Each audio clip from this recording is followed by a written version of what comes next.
নদী একটা সময় সবকিছু কেড়ে নিঃস্ব করে দেয়, আবার সেই নদীতেই জোটে জীবিকার রসদ। নদী কেন্দ্রিক বাংলাদেশ, এদেশে জালের মতো ছড়িয়ে ছিটিয়ে রয়েছে অনেক নদী, আর সেই নদীর মাঝেই রয়েছে অসংখ্য চর।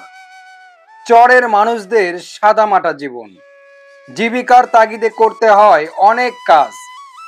চরের মানুষজন কৃষি নির্ভর, যাতায়াতের মাধ্যম হিসেবে রয়েছে নৌকা ও ঘোড়ার গাড়ি। চরের জীবন অনেকটাই অস্থায়ী, প্রতি বছর বন্যার কবলে পড়তে হয়। পাটের আবাদ এবার কেমন হয়েছে আপনার? পাটের আবাদ খুব কম হয়েছে, সুবিধাজনক হয়নি। সুবিধাজনক হয়নি? না। কেন?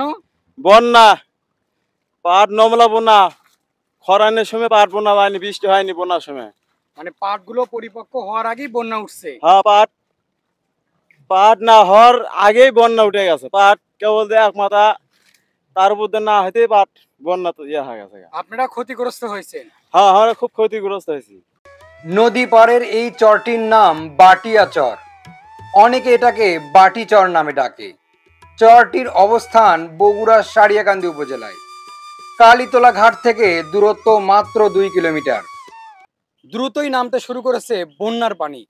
বন্যার পরবর্তী সময়ে বন্যার্ত এলাকাগুলোর মানুষজন কেমন আছে সেটা জানতে আজকে আমরা এসেছি বাটিয়া চরে। আসুন আমরা কথা বলি তাদের সাথে। আসসালামু আলাইকুম চাচি, কেমন আছেন আপনি?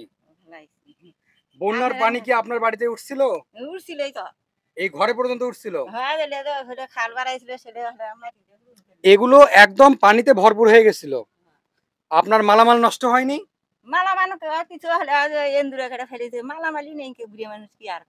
আপনারা থাকেন কোন ঘরে? মানে এখানেই থাকেন? এখানে যাওয়া আসার সহজ মাধ্যম নৌকা। ঘাটে পাবেন খেয়া নৌকা, তাছাড়া নৌকা রিজার্ভও নিতে পারবেন। বর্ষা মৌসুমে নদী একদম ভরপুর থাকে। নদী পাড়ের জীবন বড়ই বৈচিত্র্যময়।